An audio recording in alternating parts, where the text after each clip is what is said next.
Well, here we go with the Japarrett Rainbow Storm report out of Horsham District. He's a happy bloke. He's the farmer out there on the hill at Rainbow. Peter Weir, how are you? Yeah, going really well, thanks, Wayne, and it's good to be back talking footy as we look forward to this weekend's game. Tell you what, since they put that new meteorological lollipop out on the hill at Rainbow, you've had some good rainfall in that area. Yeah, we definitely have. We've had a couple of good seasons and, unfortunately it's kept raining over summer, so it's created plenty of work and expense keeping the weeds at bay, flow man, but it sets us up for another good season on the farm as well. Good stuff. It sets you up to get started in Horsham District football this weekend, the first round of matches. Let's have a look at the Storm.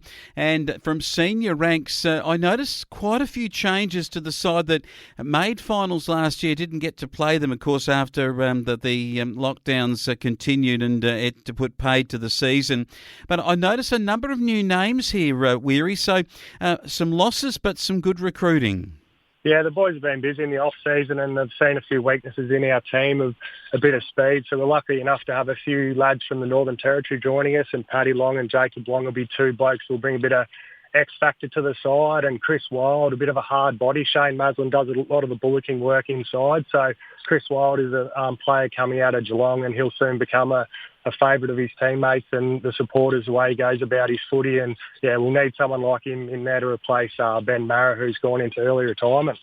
Yeah, certainly. And some of the names still, the Edelston boys are listed. Liam Preston, Jacob Cox is still in the side, so that's good. Some of your young ones that you've been blooding through the last couple of years. The great Cluggo, Ash Clugston, is still lining up. How's he looking? Is he looking at pretty fit to pre-season, or is he taking it easy with the old injuries? No, for his age, he's looking in great condition, Ash, and yeah, it's just a matter of where we get the most out of him. I know he's listed in a forward pocket this weekend, flow man, but I'd say by the end of the year he would have played most positions on the ground, and he always plays them well no matter where he is on the field. Good stuff. Okay, Weary, you're coming back to play another season. You're hoping to not have to kick all the goals. Will Jay Kirkwood, will he kick some of the goals and help you out like last year? Yeah, definitely. Looking forward to teaming up again with Jay. He was a great addition to our team last year, and I can see him only getting better this year after having his first year in the District League under his belt. And yeah, he'll create more headaches for the opposition as the season goes on. All right. There's a couple of changes at senior level in coaching ranks. I noted that the great Southern Mallee Giants named Clint Burdett's going down to have a trundle again with the Pimpernio boys. Yeah, I see that. He won a premiership for him years and years ago now. And, yeah, Pimpernio seem to burn through a few coaches down there. So hopefully Clint brings a bit of stability to the club and the playing group sort of really gets behind him and shows him, welcomes him back to the club, and, yeah, shows him all the support this weekend and try and kickstart a win for his coaching career against Natimuck this weekend. All right, we'll have a chat about that later. Now, let's have a look at the reserve grade for the Japarrett Rainbow Storm. Any fellas that are going around one more season too many? Oh, not so much that. It's actually going to be a bit of a younger look group this year, which will be good. And Jake Parry and Geordie Leach have taken on the coaching gig there, which, as we know, can be a tough gig. But, yeah, they've got some good juniors that are coming up and just sort of becoming good senior players now, like Jode Fullers and Bailey Clarks and Matty Thomases. And all those blokes will spend a lot of time in the senior side as well. So there is a little bit of depth this year for the boys to work with. And, looking forward to a positive reserve season. All right. Now, I noticed the 17s, you've got quite a list, I think down about 12 or 13 names already, and when you top up with some good under-14s, that's pretty good for your club and a good sign. Yeah, Matt Campbell, who's a local father down there of one of the Japarrett juniors, will take the coaching ranks this year, and he'll do a good job. And, yeah, we've got 12 or 13 under-17 boys, which is great because, yeah, by the time you top up with the better under-14s, it should be a really competitive little side. And Louis Cox in the off-season got selected in one of the Rebels representative sides, so look for him to be a standout player. And, yeah, just with the Giants lacking a few numbers in the under-17s, I think Caden Petchell is coming across for a kick, and he's a good young fella, and he'll add a bit to that team.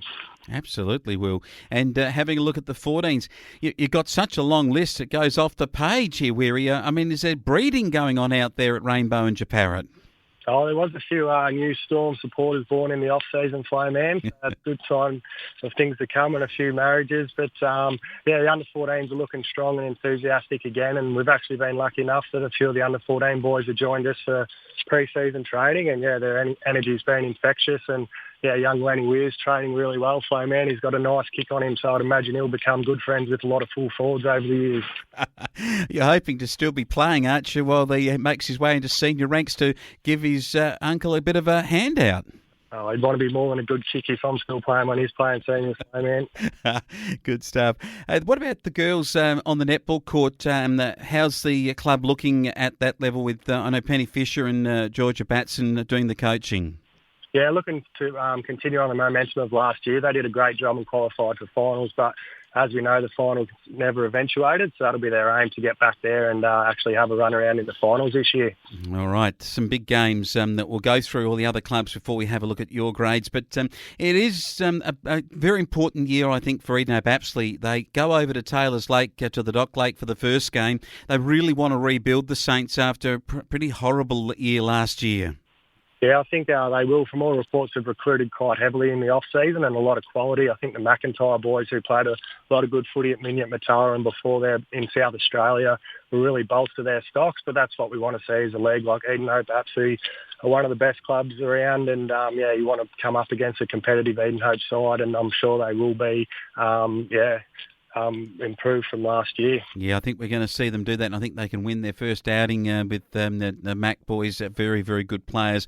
Having a look at Laharam and the Swifts, these two sides, a bit of rivalry here, and the Grampians rivalry over at Cameron Oval. We're interested to see what the Swifts can dish up this year.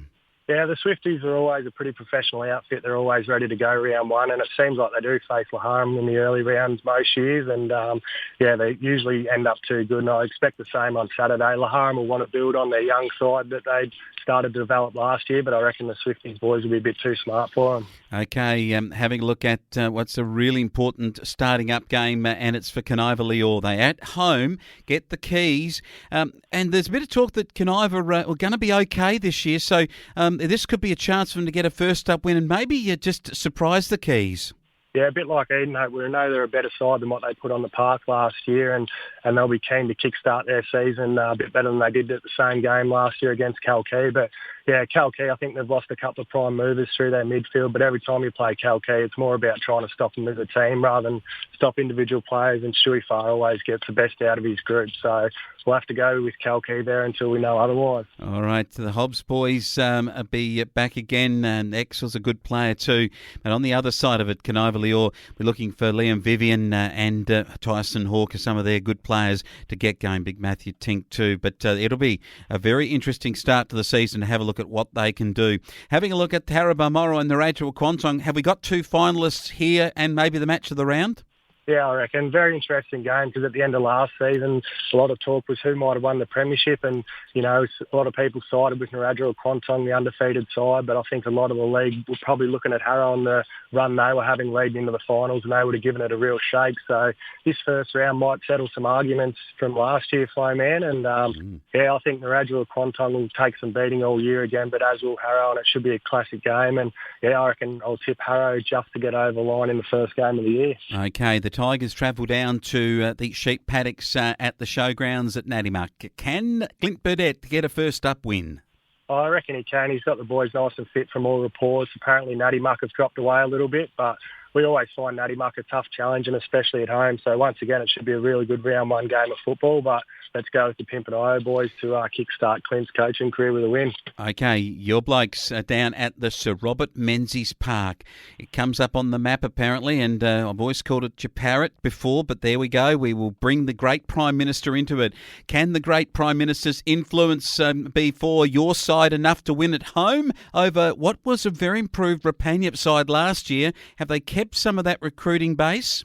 I think they have, and I think they've only added to it. Braden Ison's a good key position player coming out of Minion Matoa, and I see they must have poached Andrew Phelan from Taylor's Lake, who will really add to their running stocks. And with the forecast of 26 or 8 degrees, that might become a factor late in the game there at Japarrett. But yeah, we always have good contests with Rapania. We've got a good list that's keen to go, as will they. And yeah, we'll have to wait and see what happens by 5 o'clock Saturday, but I'd imagine it'll be a close game either way. Yeah, hard to pick just with the recruiting from both sides and the leg speed that you've now picked up out of the territory, which is going to be very important in the warmer days to start the year before Easter and through Anzac, and then maybe a lot of rain around Rainbow with the crops ready to be planted.